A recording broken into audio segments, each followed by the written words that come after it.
you ever noticed something wrong when you listen to a politician speak, but you don't know what it is? You could be noticing a logical fallacy. Oxford Dictionary describes a fallacy as a failure in reasoning which renders an argument invalid. It's from the Latin fallere, which means to deceive. Logical fallacies sometimes deceive us in terms of what arguments are valid and invalid, or are logical or illogical. So there are many kinds of fallacies, dozens of kinds, but today I'm going to present 3 common fallacies. So today I'm going to try to help you understand 3 common fallacies: the false dilemma, the straw man, and the slippery slope. Now, in order to present these, I have a few guests that I'm going to welcome here. So please welcome President Barack Obama and President George W. Bush. Thank you. Now, these illustrious men are here to help us to understand logical fallacies and how they're used in public speech. And so I'm using actual quotes from these men, gotten off the whitehouse.gov website, to illustrate these fallacies. Now, first we're going to discuss a common fallacy called the false dilemma. The false dilemma is also known as the either-or, and a dilemma, according to Oxford Dictionaries, is the difficult choice between 2 or more alternatives. A false dilemma is when they present 2 or more alternatives, but they present fewer alternatives than are actually existent. So there are options that they haven't listed that are also valid options. Now, our first quote is from President George W. Bush, and he said, famously, "You are either with us or you are against us in the fight against terror." Now, this is obviously a statement that he gave trying to make you make a choice between being with us or against us. And it is a fallacy because there is also the ability to be neutral in that choice. So he's not presenting as many options as are available. Now, second quote is from President Barack Obama, and he said, "Either we ask the wealthiest Americans to pay their fair share in taxes, or we're going to have to ask seniors to pay more for Medicare. We can't afford to do both." Now, we know that governments have a lot of ways of raising revenue and a lot of ways of spending revenue, and saying that either the wealthiest Americans have to pay more in taxes or seniors have to pay more in Medicare is probably a little simplistic when you think about the entire picture. So, he's giving 2 options, but more are available. Now, this is similar to black and white thinking, where people think it's only this or that, and they don't think about the middle options. And it's different from cases in which there really are only limited choices. So you have to think about it when you hear it. Is this logical? Does it make sense?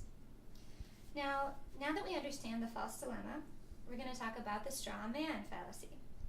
Now, straw man is a common fallacy that is a sham argument that's set up to be defeated. Some people think it came from military training, where people would actually make a straw man and practice fighting against it. And you can imagine that a straw man is a lot easier to defeat than a real opponent. So this is what people do. They misrepresent their opponent's argument in order to be able to more easily defeat it. Now, a quote from President Barack Obama is that the key is to make sure that we vote, that we have a vote on whether we're going to maintain the status quo or whether we're going to reform the system. And this is a quote on healthcare reform. So he's actually saying that the people who are not voting for his healthcare reform are voting for the status quo. In this case, there were a lot of plans that were presented by the people who didn't agree with his plan. So he's misrepresenting their case as being, oh, the status quo is fine. And in that way, he makes it easier for people to disagree with their point of view. Now, another quote is from President George W. Bush, and he said, "There is a kind of mindset at times that certain kids can't learn, and therefore let's not have high standards." I reject that notion. And so one of the top priorities next year for me will be the reauthorization and the strengthening of the No Child Left Behind Act. Now, I doubt his opponents would characterize their positions as saying that some kids can't learn. So clearly he's misrepresenting their point of view in order to make it easier to agree with him. Now that we understand the straw man, we're going to discuss the slippery slope fallacy. The third common fallacy is the slippery slope fallacy. It's an action that's portrayed to lead downhill to a series of consequences. So it's like saying, if I'm going to eat one of these cookies, I will eat the whole box. Now, an example of this is from President Barack Obama. And he said, during this past decade, profligate spending in Washington, tax cuts for multimillionaires and billionaires, the cost of 2 wars, and the recession turned a record surplus into a yawning deficit, which left us with a big pile of IOUs. If we don't act, that burden will ultimately fall on our children's shoulders. And what he's saying here is basically, if we don't act, if we don't put something in place right now, then this huge amount of debt is going to snowball and fall on our kids' shoulders, and they're going to have to take care of it. However, it's possible that there are other ways of dealing with it. We might be able to make better plans if we wait and figure out what's a good alternative. So he's saying basically that if we don't do something right now, something bad is going to happen. Another example is from President George W. Bush. And he said, if you can't read in the 4th grade, you're not going to read in the 8th grade. And if you can't read in the 8th, you're not going to read in high school. And if you can't read, you've got a tough life ahead of you. And we need to do something about it, America, and this bill does. Now, he's basically saying that if you can't read at a young age, you're not going to be able to read as an adult. And although statistically speaking that might be likely, it's not always the case. There are possibilities to learn to read throughout your life. So he's saying that if kids don't learn how to read in elementary school, they won't read. And that's a slippery slope that is not necessarily always the case. So this is similar to legal precedents, where maybe if a judge decides something, it would become a precedent. And that could change things for future legal cases, that there is a precedent in place.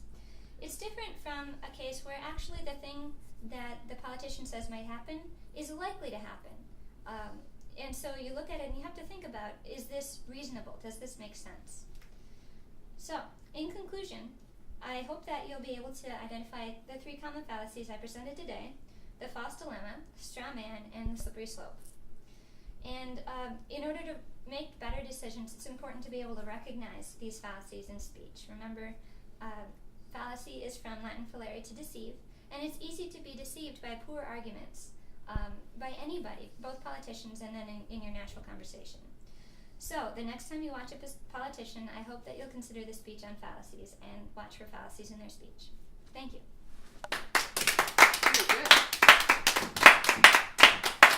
Now, do you have to give that in class or something? No, actually, this is my assignment. Oh, It's an online